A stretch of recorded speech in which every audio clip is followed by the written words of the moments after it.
Okay, so for the agenda today, we're going to be going over a few things here. So the first is the road toward fulfilling your purpose, why values are so important for your organization, why organizations have values and how these values can be supported by specific behaviors, how you enable people to live these values and what role managers play in that, and then finally how Peakon supports you to measure the impact of your stated values on your company's cultures.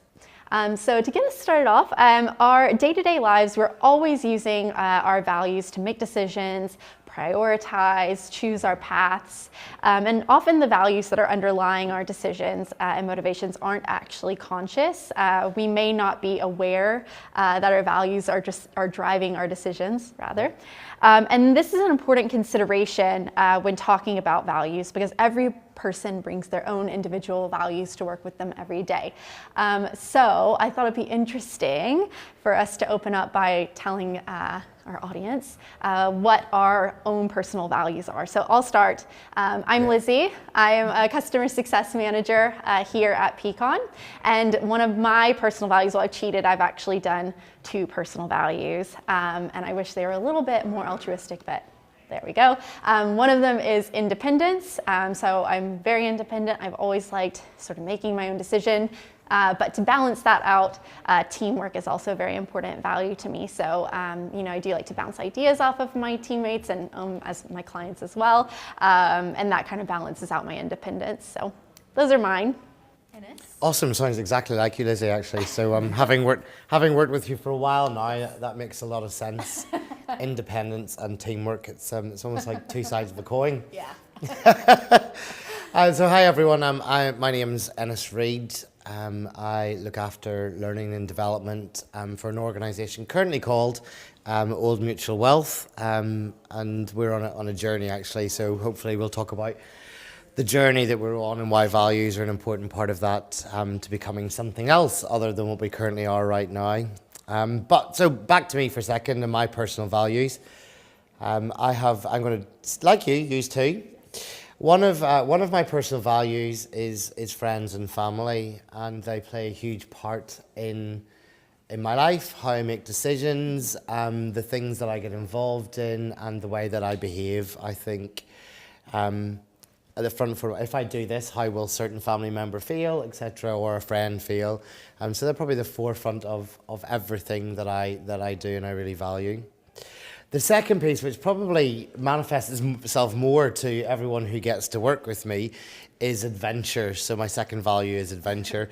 So I like trying out new things. I like pushing myself to the limit. I also like challenging the way that I work and how we operate. And if it's not different and it doesn't work, then why are we actually doing it in the first place?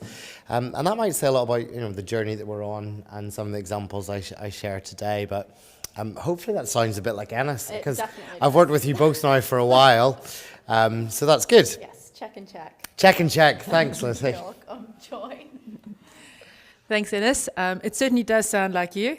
Whenever I send an email to you, I get that out of office telling me what exciting destination and new challenge you're But never you're fear. on. The caring part, I'll be back on this date. I'm Joy Reese. I'm a customer success manager at Peakon as well. And one of my personal values is making a difference. It's really important to me at this stage in my life to actually do something meaningful that actually makes a difference to people, that draws on my skills and knowledge. And in my home life, that shows up as I am a swimming teacher, actually helping small children learn how to swim as a volunteer at the local swimming club. Yeah. And there's nothing more exciting than seeing a person who can't put their head under the water in a year being able to swim 25 meters. Wow. And I also really like baking and use that to run a afternoon tea for people who are lonely and have no one to share their Sunday afternoons with. And sharing a cup of tea and cake is a good way to, I think, alleviate loneliness. Joy, why have we not tasted any of your home bakes? Well, I have. Yeah, I have. I get that. Luckily, I'm on Joy's team, so sometimes she'll bring in her scraps for us. I want your vanilla Victoria sponge. Yes. Next time I come. So making a difference is also really important to me in the role that I play in Peakon. So I'm actually able to bring that value very much to my work. And it's really great to be able to be able to work with organizations and managers and help them to use the Peakon tool to actually drive up engagement in their teams. And that really makes a difference to how a team feels about being at work.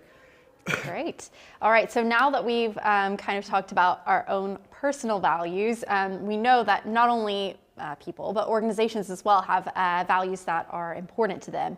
So Ennis, I thought it would be good if you could talk us through how Old Mutual Wealth decided what their values were going to be in a time where you're going through some pretty significant organizational change. Yeah, I'm happy to, and that's part of the reason why we're here. But I think to give a bit of context behind it, organizations are just like people, and you just heard six very different values from us, and sometimes we perhaps, because of the rules that we do, we could present ourselves, organizations or people might think that we're the same, but organizations, like people, are very different, and what works for one might not work for the other. And so I think, I'm happy to share with the road that we've been on in our evolution from being what we are today to our aspirational future. But just bear in mind that it's not that I'm saying that this is what you must do. I'm saying that this is, given the context of the environment, the micro and macro environment with our organisation, that we've had to choose a very specific path. And so that has its relevance. And so the first part I want to start with is going way back. And it's minus 2012 on this slide. It's not at 2012. So everything before that was one world. If you look back at what we were traditionally, being Scandia, we were a product type business, pensions, ISAs, funds, bonds, etc. And we had a really huge closed book of business, and therefore our customer base wasn't growing and those products weren't around, etc. So the growth wasn't there, and actually our CEO, Paul Feeney, came in and started to change that around, and through a series of acquisitions, and so Scandia was a very old company. We eventually became Old Mutual Wealth, which Old Mutual itself was established in 1845. And so with Old Mutual Wealth, we got a wider and a bigger network of blended solutions, more so than we ever had before. And we were starting down a very different multi-channeled route. But this was a time of acquisition for us. So 2012 to 2016, it wasn't that we just were going from Scandia to Old Mutual. And we were acquiring financial advice businesses. We were selling off businesses, and we were thinking about fund management and not putting our customers' money somewhere else, but keeping it with ourselves. And then our last acquisition, which was actually established in 1771, so it's our oldest business, was the discretionary asset management piece. So there's a whole change of stuff going on in the background. One, platform-based business, to us having a real blended solution for our customers, where we need to then continue forward as a standalone business, leaving our parent company, Old Mutual, to becoming this new organisation, Quilter. Yes, we are going to be called Quilter. Quilter, for many reasons. One, it's one word and makes it nice and simple. Two, well, if you think about what a quilter does, they take lots of disparate bits of pieces together, like us. Advice, products, investment management, and asset management. So bringing these seemingly disparate things together to make something really quite amazing. And quilts, I hope you all agree, can be beautiful and complex. So in the backdrop of that, evolving our business into becoming our own independent company was where we had, and I think hopefully you've got a sense of longevity of different companies that we've acquired, the emotion that goes behind the disposal of some organisations, and then trying to find almost the ties that bind us to create this beautiful quilt that we're talking about. And so that was our starting point of evolving our business. And our CEO, Paul Feeney, done a phenomenal job of getting all of these businesses and his direct reports now together to think about, how are we evolving the business? And so where were we in context? So if we think we were product-led,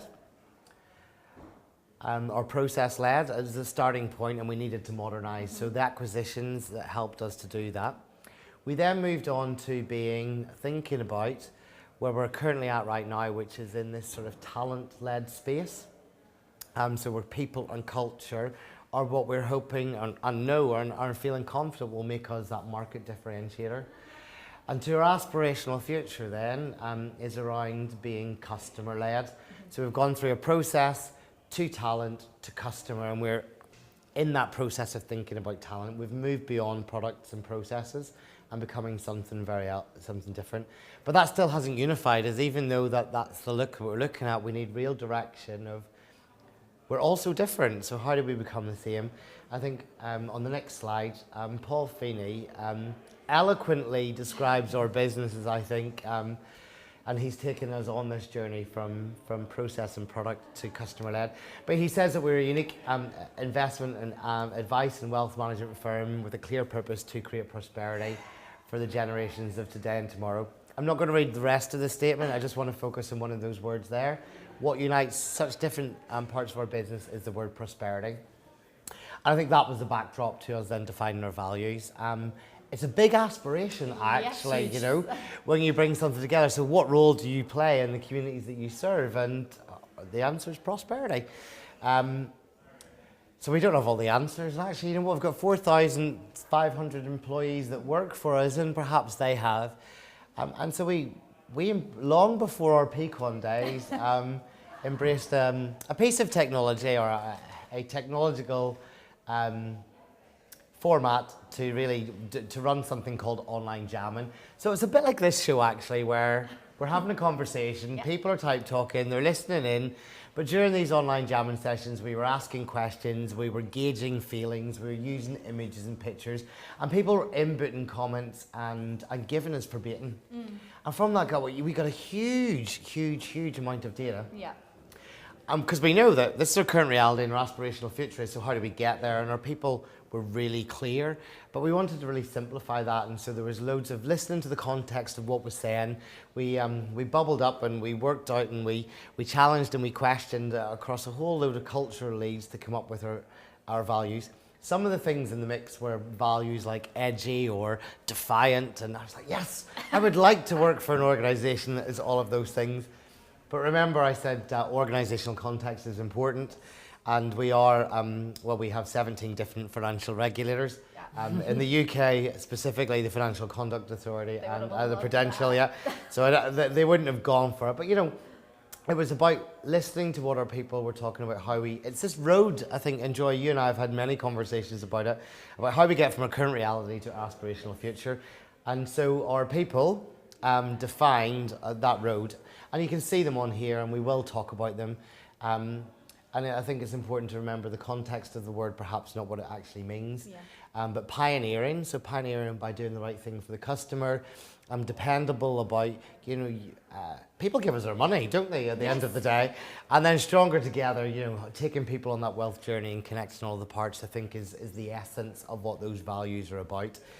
So that's the approach that we took to get them. Sorry it took me a second to tell you that, but I think it was important context. Yeah, it was great, I thought, and I really like your values, so I think you wound up with the right ones for the your organization. I personally would have liked edgy to be thrown in there, but I don't know if it would have been fitting. Defiant as well, wouldn't that be fun? Defiant, yes, that's a good one.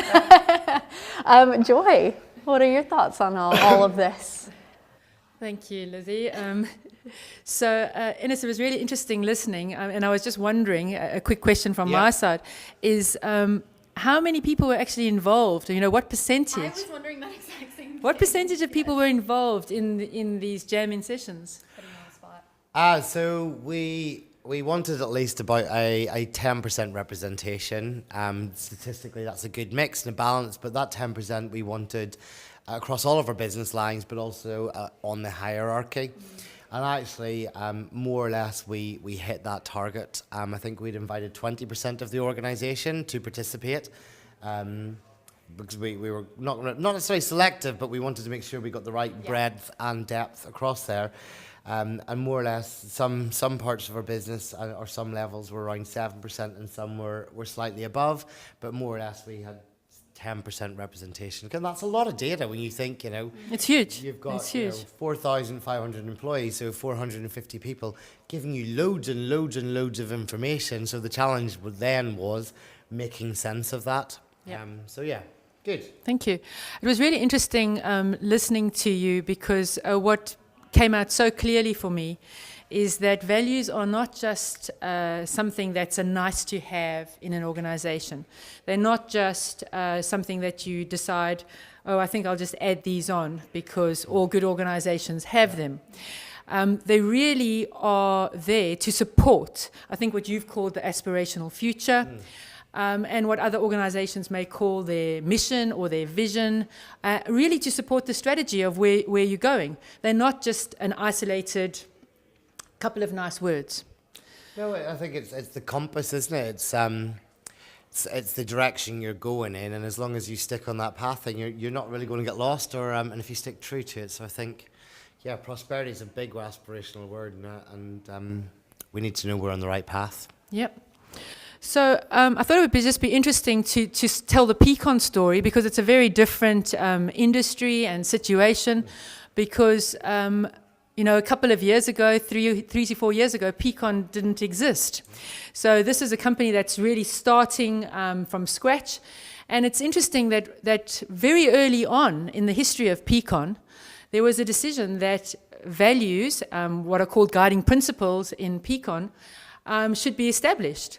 And the way that Peakon decided to go about this, and this is before my time in Peakon, was to involve every employee. Now, clearly that's easy when a company is still small, and that's why I was interested to hear about, what percentage of people were involved in a much bigger organization.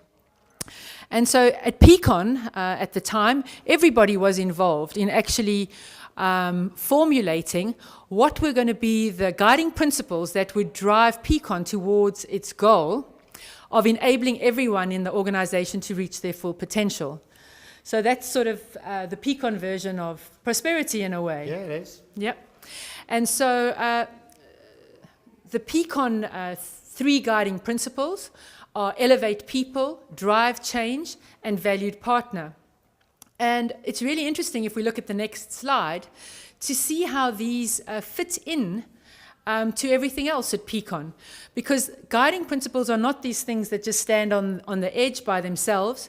They really are integral, and I sort of see this as a virtuous circle, okay, or reinforcing circle. So we have our mission, which is providing the insights that enable everyone in an organization to reach their full potential. We've got the guiding principles. We've got our, maybe you'd call it strapline, about being more, be more, and our brand promise, which is around trust, insight, and experience, and our product, which is enabling, enabling people to make better people decisions. And so this works together.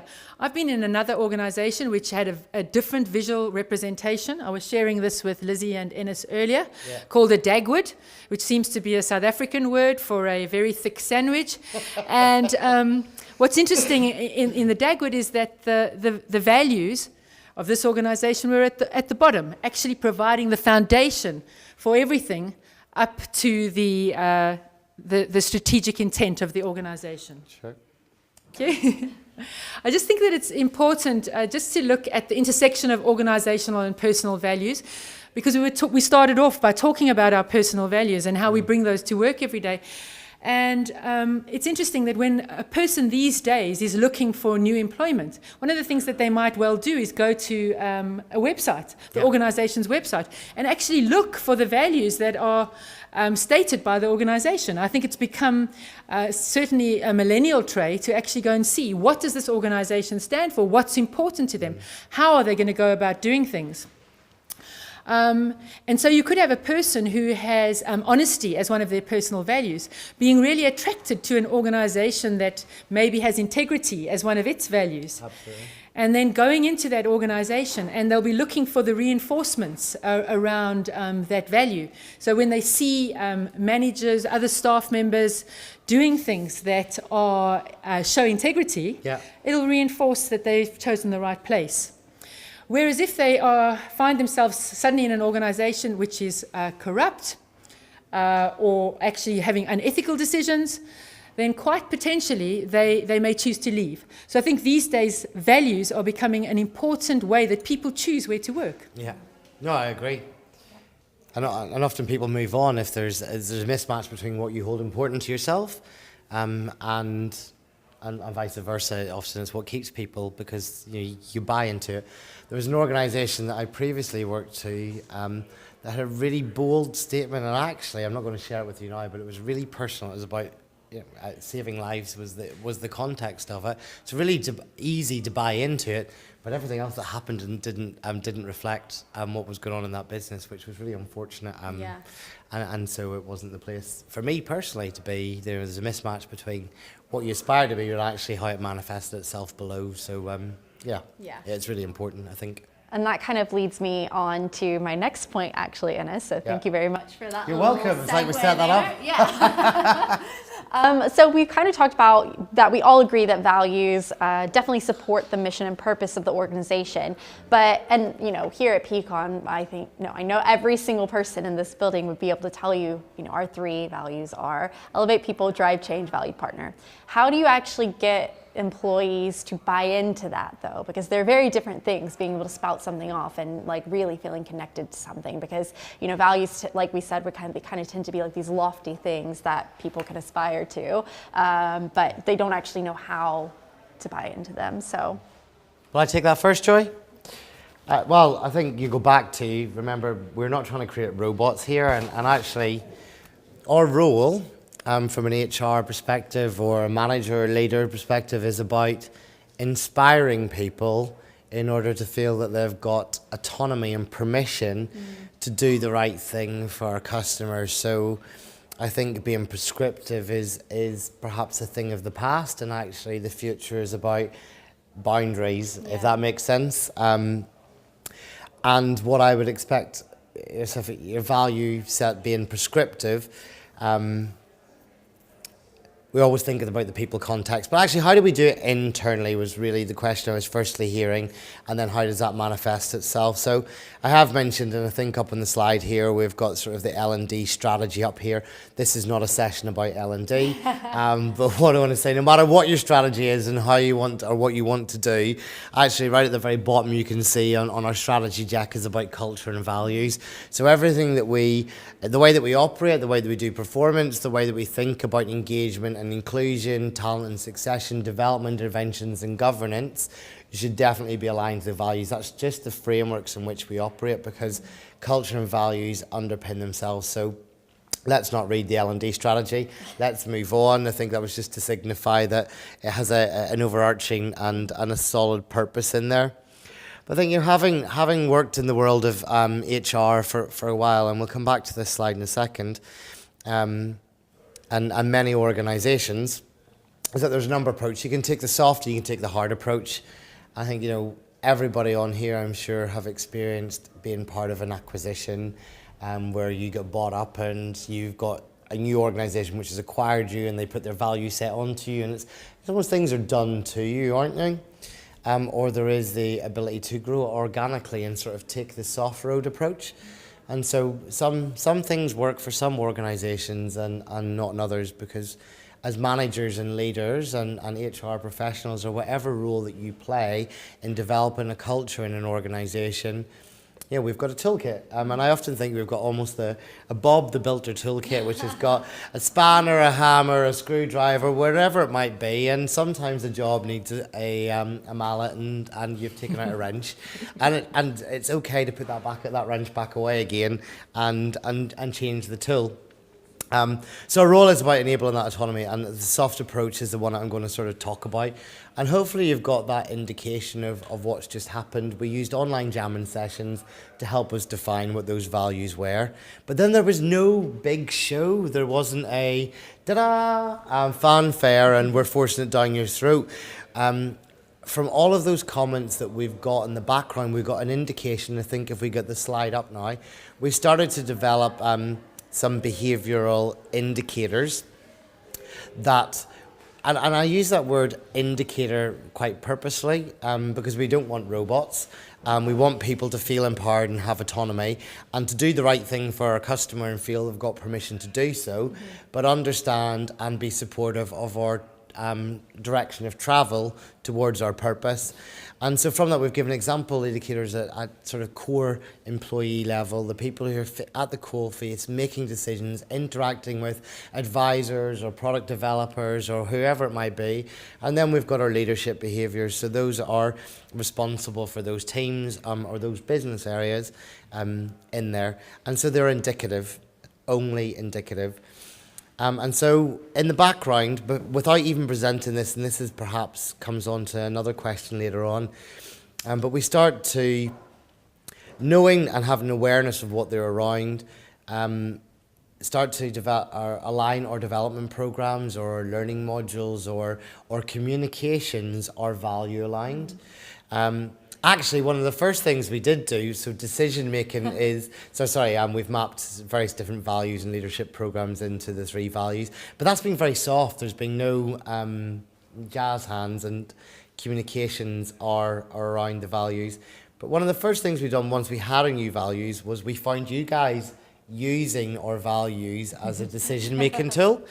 So remember, we were looking for a tool to help us understand our direction of travel through our people via their engagement aligned to our values. Boom.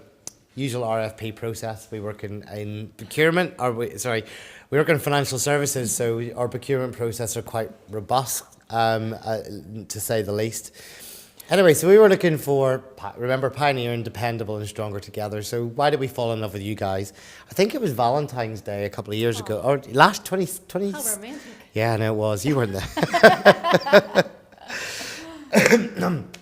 We wanted something that was pioneering. I think everyone will agree who uses Peakon that the tool is. It's quite revolutionary, having ran culture and engagement surveys for many years, or at least been on the other end of the output and having to find action plans. It's quite cumbersome, time consuming, and by the time you get to instigate an action, it's time to take the survey again. So the tool is really quite genius, and I won't upsell you much more than on that. The dependable part was really important to us. We're financial services, tried and tested. We're taking people's money, so we've got to be dependable. So we needed a partner to be dependable. And you've got lots of really thought out research and data that backs up everything you do. And then finally, stronger together being a final partnership, your values to be more very aligned to ours, your way of being, your approach. But the fact that we could then give managers instant access to celebrate this and do this, we would really help strengthen. It was consistent across every business. Yeah. I thought was really, really quite important. So decision making was one. Yeah, I think that's some of the key things that we could do to build, conscious of time. So, Joy, what about yourself? Yeah. You're hosting. You're hosting. Here, taking my job. Give me a microphone. Joy, what about you? What do you think? Thank you. I like the way that you described the organic versus the sort of top-down, sort of forced approach, and I agree that where I've seen things working really well is where you have actually involved people in the process, even if it's you've maybe not been able to reach everybody, but actually they've been aware that the process is going on in the organisation and that people are being asked. I think that's really important. I also think that it's important to have value statements that are modern and up to date and that people can actually feel connected to. Because I think Lizzie uses the word lofty, And some of the words that previously were used for values, people I don't think know what they mean. And I think that it's really important for people to actually understand the values. Yeah. And so behavioral statements, you've called them indicators, which actually sort of explain in some ways what kind of behaviors the organization is imagining or looking for or giving guidance around, is really helpful, because it actually sort of grounds the value, which otherwise can be quite esoteric and difficult to know what to actually do. Yeah. I think what's also really important is that it becomes part of the language of the organization. So I think senior leadership buy-in to values is absolutely critical, and that they then take them on board and start to use those in meetings, in any kind of communication, on the intranet, those kind of things which are reinforcing that messaging around those values, I think is really important. And of course, employees' best experience, or the person that they probably look to the most, is their actual team leader, their manager. And so if that manager is seen to be role modeling the values and showing how these values are used in the organization, I think that's really important. I thought that I'd just share a couple of our behavioral statements. So we have a behavioral statement of driving change. And here's how we explain to employees what this behavior might look like. Yeah. Okay?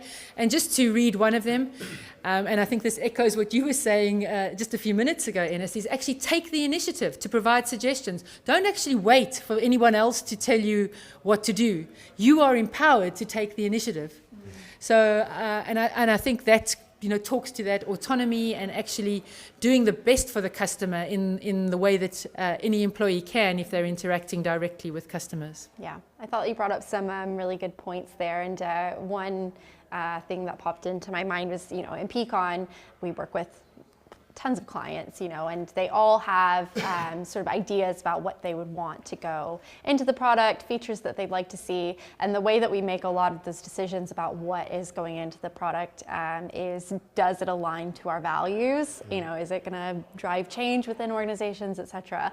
And if it doesn't align with our values, we're very comfortable in saying, no, this doesn't align to our values, and I think that's so important. And it's like allowing employees to kind of see that we're making business decisions and they are tied to these values. So I think that's just super impactful for the employees. So I thought that was an interesting point. Agreed. Great. Okay. So finally, we kind of talked about how to get employees bought in. The next question is, what are you actually doing? We talked about how you theoretically could get them bought into it, but what are you actually doing that's a tangible thing to get your employees on board with your values?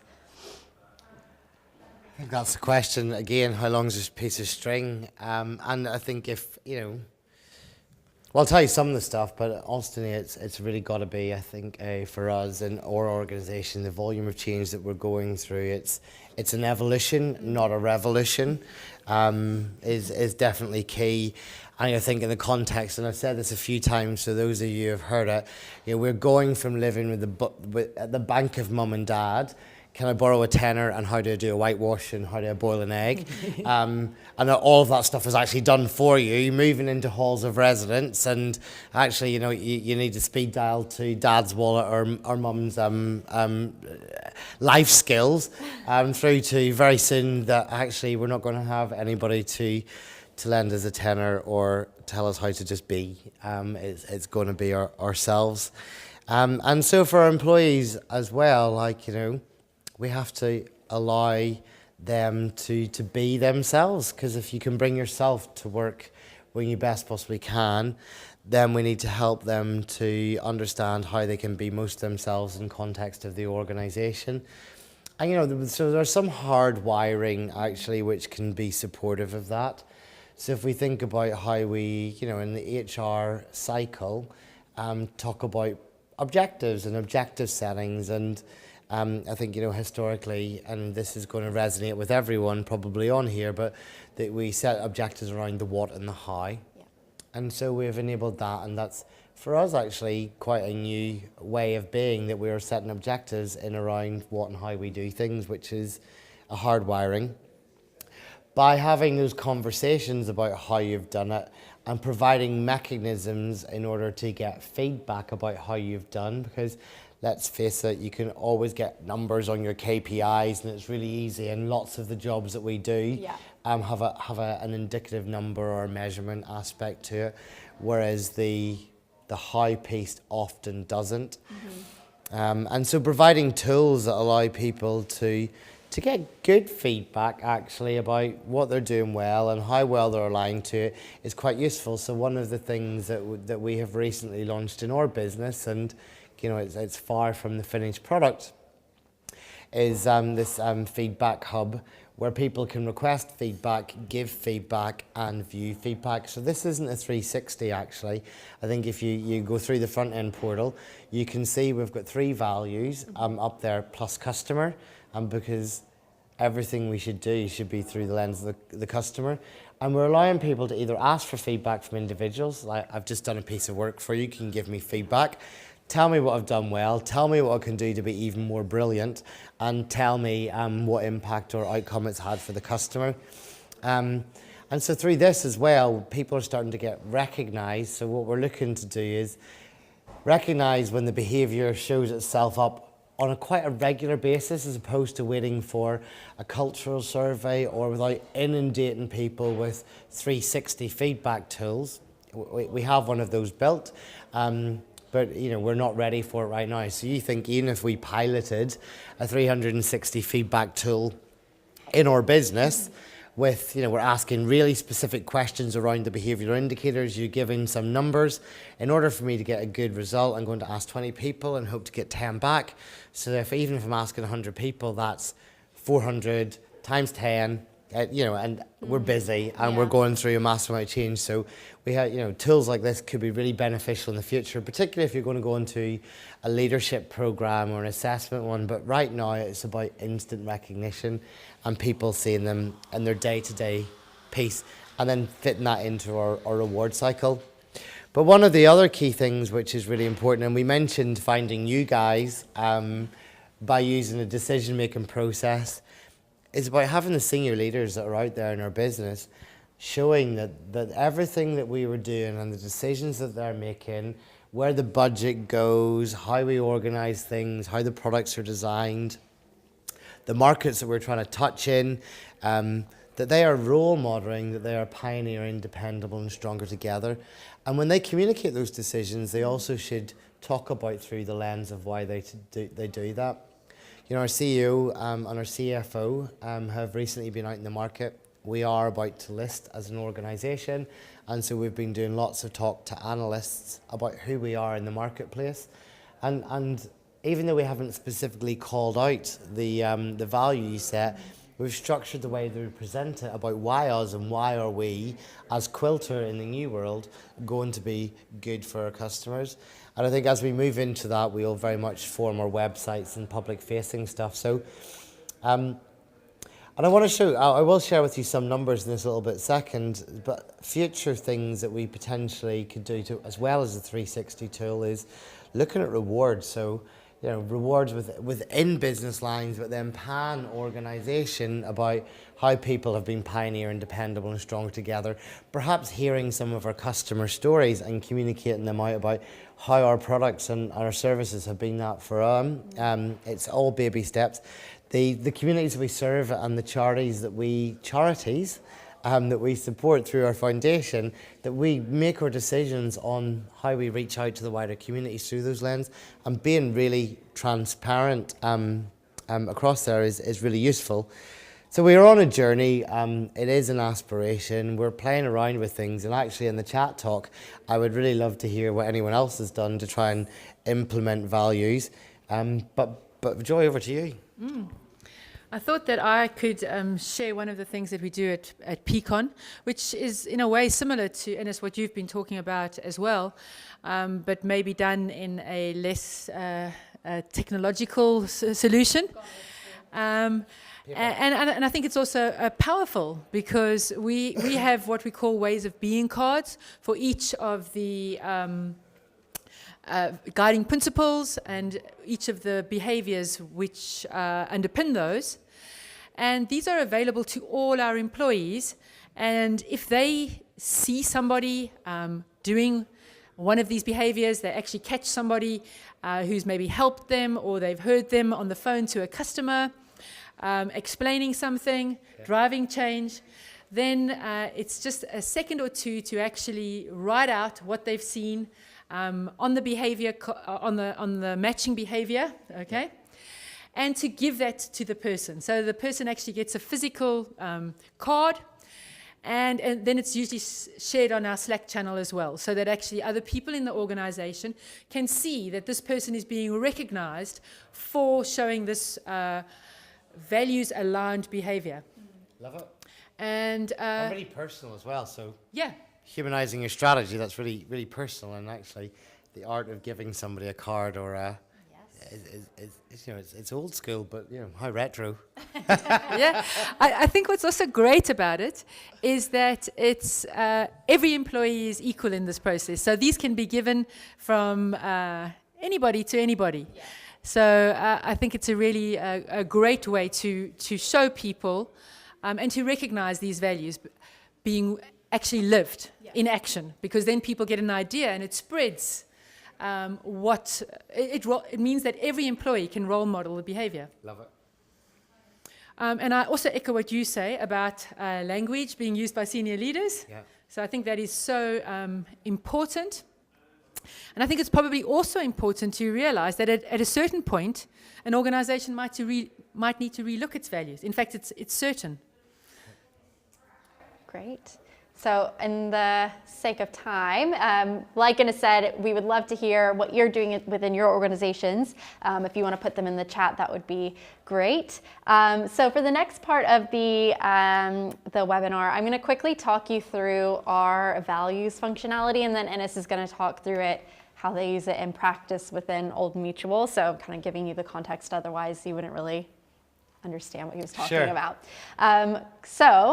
So this is just kind of how values looks within our product. So what we ask is how aligned the employee feels to whatever value it is, and then they can rate it just like any other questions. It makes your values really visible across the organization. You can obviously very easily measure how your employees' experience at work aligns with your values. It allows you to focus. You can focus on your strengths and priorities of areas where you could improve. And then it also empowers your team leaders to really understand how the employees feel within their team and if they are actually aligned to those values.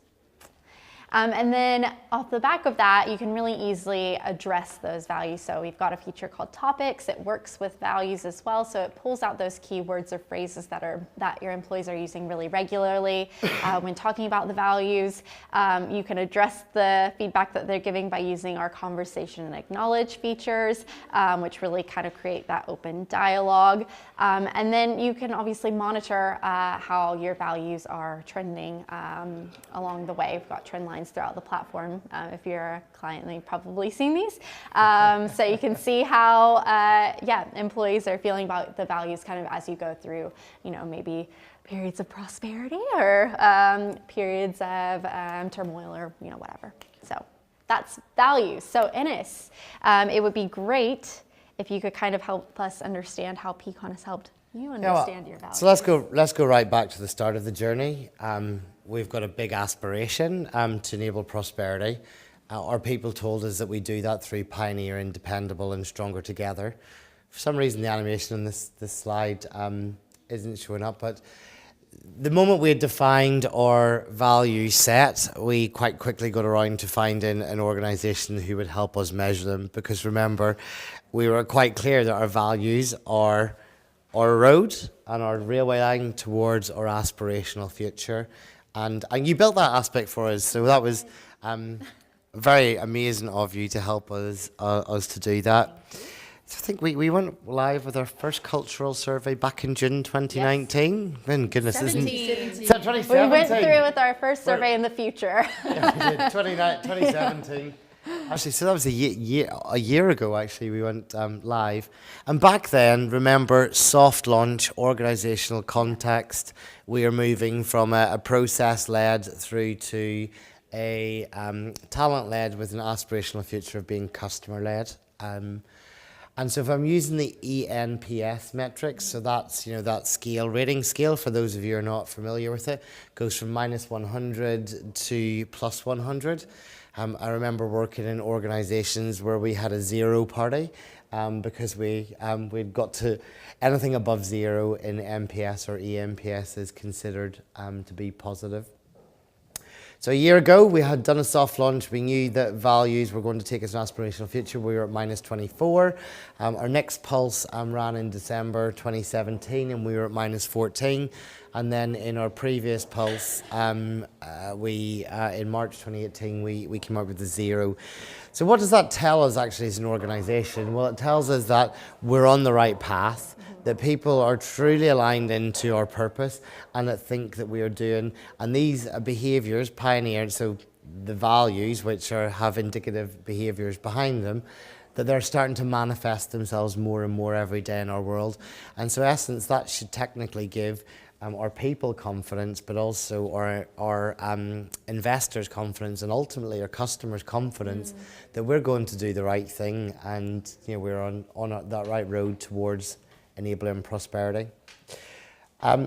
So that aside, that reassurance, actually, we continue to gather verbatim comments and actually for allowing people for their voice to be heard. There's a really great functionality within your tool where you can acknowledge and engage in conversations, and there's other pieces which are being developed, I know, which will really help us around sensitive comments. So if somebody writes something in here that we think actually we need to give that a bit of a look at, you're going to help us to do that. So we're building a continual story, and we're just getting more and more fuel in order for help us to almost rocket us, propel us towards our aspirational future. Yes. Is that useful? Very useful in my opinion. Hopefully everyone else thought so too. Joy, what did you think? Thanks, Ennis. I thought that I could maybe look at how the values feature in Peakon can be used to really get a good understanding of how people are experiencing the values in the organization. And we can use these 2 words, espoused values. So those are the values that we print on the posters and put them on the wall or are engraved in the steps as we walk into an organization. But very often, the people in the organization don't experience those values in the way that they would imagine or think. And in fact, there may be the opposite or different values actually driving the decisions and the work that's actually the processes, the procedures that are actually seen in the organization. And I call those the operational values. Those are the ones that are really at play in the organization rather than the ones on the wall. And so this feature in Peakon, asking what your day-to-day experience of the particular value, like insight, is, then people respond to that both with a quantitative and a qualitative answer. And in their qualitative answer, they usually give very tangible and sometimes quite emotional responses. Because values really often tap into people's emotions. And when they see something that they really like about what the organization is doing really well at, or something that actually clashes with a value that they hold, they will be likely to write that and actually explain quite clearly the value that they are experiencing and how they're experiencing it. And I think this information can be used really well in organizations. At one level, I think probably Ennis, as Old Mutual Wealth will do, to actually report to board about how values are tracking in the organization. But I think it's also important feedback for strategy teams, internal communication teams, and for L&D teams to see how values are being understood or maybe not understood, and to then recalibrate so that there can be more explanations or more sessions to actually help people to explore those values. I think that's a really good point. But actually, when we think about the word organic, being really prescriptive can be quite limiting, isn't it? And therefore, when we get this constant insight and constant pulse, we can be a lot more agile of changing things quite quickly. So if we go off track slightly, particularly with the frequency of our culture survey, the majority of our business on a quarterly cycle, and actually a quarter of our business on a weekly cycle, we can be so much more responsive. Absolutely. And it's okay if we've defined them and we've got behavioural and leadership frameworks. The world is moving so quickly. The operating territories, from even just technology point of view, legislative perspective, skill sets, knowledge, everything is ever evolving. It's impossible to keep up. And I think what we get with this constant asking, and with a rating against it, we can filter on the 9s and 10s and know what great looks like, and use that to say, well, this is how it manifests itself today, and we know what bad looks like by looking at the 0s to 6. Absolutely. So I think being really fluid and allowing things to change is beneficial in the way that businesses operate today. I think people can get quite uncomfortable with holding on to the idea that things are always going to be changing. You're never going to reach that final point where you're done changing, and I think that drives some people mad. So I might have recycled this from somewhere else, but change is the new constant, isn't it, really? I'm not sure who said that. I'm sure somebody really into it. Someone is going to write to us being like, that was me, Ennis. Thank you, whoever it was. Yes. It's a good quote. All right, so I think that's all of our slides. So I just want to, I know we've got a couple of questions in here. It looks like Paula has a great story to share. So firstly, I'll just share that, and then we've got a couple of questions, so I'll get to those as well. So I'm going to try and read this, sorry. In my organization, they just presented new values last month. The values have been made easy to remember by the acronym ARE. They did a selfie campaign to let everyone tell what working with our organization means to them, and they're organizing meetings in cafe styles to talk about what the new values mean to all employees. They also developed a tool where you can give your colleagues badges when they show exemplary behavior that is connected to one of the values. So that's great. That's a really interesting example. Ennis is writing it down. He's going to steal that from you, Paula. I love the selfie campaign, Paula, and I think particularly with leaders, role modelling the behaviours. It'd be nice to get some real human visibility across that. Okay, and it looks like we've got a question as well from Alan. So Alan says, this is a question about employee involvement in articulating the values. If it's a startup with the founders driving the agenda, then these people understand the aspirational future. If it's a more established organization going through significant change, how best to deal with the risk that employees might have little understanding of the aspirational future and that their input could go down the wrong route? This is a good question for you, I think. Yeah, I think that is a really good question. I don't think that there is a definitive answer to the right solution. I think both Joy and I have agreed that being organic and helping people to define what it is that is going to help you to get there, should you give that, firstly, it might be the end of the road that you actually give it a name, but by talking about we need to change the reasons why we need to change or we're evolving is important, and it may eventually lead into then that manifesting itself as a value set. But I think with any change it's difficult. I think you just apply normal sort of change management methodologies, and there's a lot of talking about and a lot of negotiating and a lot of recalibrating again is important. But organic, I think, is the key word. Yeah, and I was just thinking that very often employees who are working directly with customers and may be very far removed from the strategy actually have really good insights about what needs to be done and need to be changed. Yeah. And so I think that the results are often surprising and really on track, actually. Because of their experience. So sharing this where the organization's going is probably key, but I think often the input from employees is really sound. Got another little story share for us here. So Tony says that they actually use Peakon to ask people a series of open-ended questions, which is a functionality that we have on the platform, which doesn't give you a score associated with it. It's just a free text response. So they used a series of open-ended questions asking if a manager or leader was living the value X, what would you see them doing? To get crowdsourced value behaviors, which we're now distilling down, we'll then use these values we'll then use these in the values tool within Peakon, and that's a great idea. So that's sort of creating that online jamming Exactly. within Peakon. Yep, so you already had the tool, which is excellent. Could have just used us from the beginning, Ennis. Should have done. Okay, looks like we've got another question here from an anonymous person. So it says, what do you do when the employees don't feel aligned to the values? So, maybe it's the values that need changing, I guess, or maybe it's the employees that just don't quite feel aligned to the values. So maybe we take it from both angles. What would you do? Well, I think that's a really good statement. And if you look at the results that we're having so far, we started at -24 and we've got to 0. So that tells me we've still got another 100 points to go on the road to get to where we want to.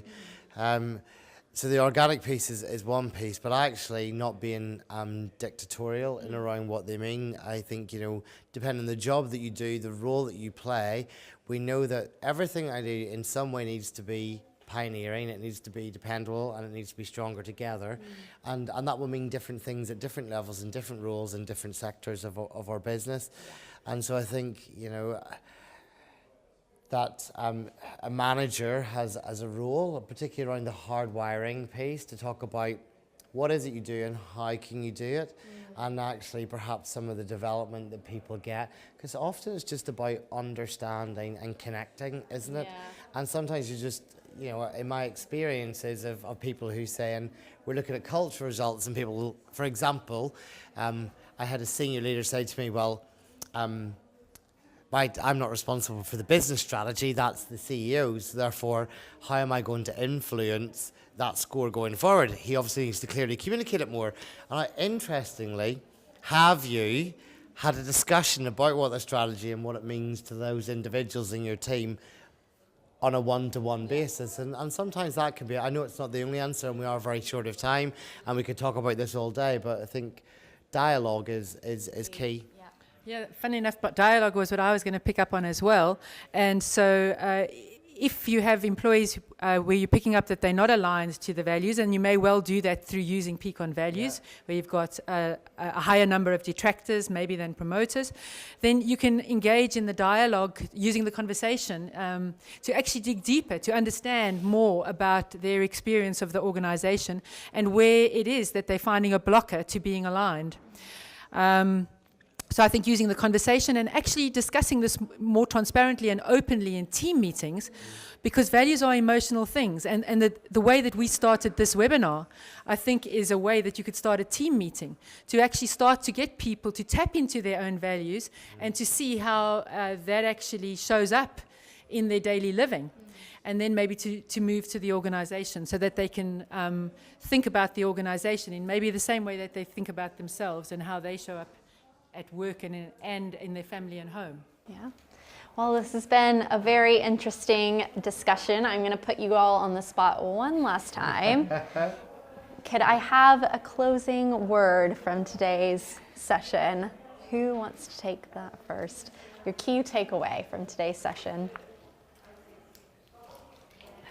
I've left you speechless. You've left us speechless.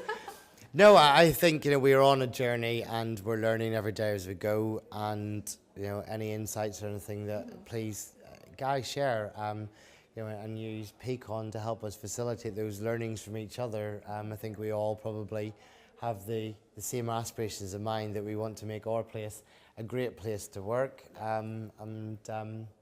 so any suggestions that you have, I'd love to hear them, if we can facilitate that, and vice versa. If anybody wants to have a conversation with me, I'm always open to having a coffee.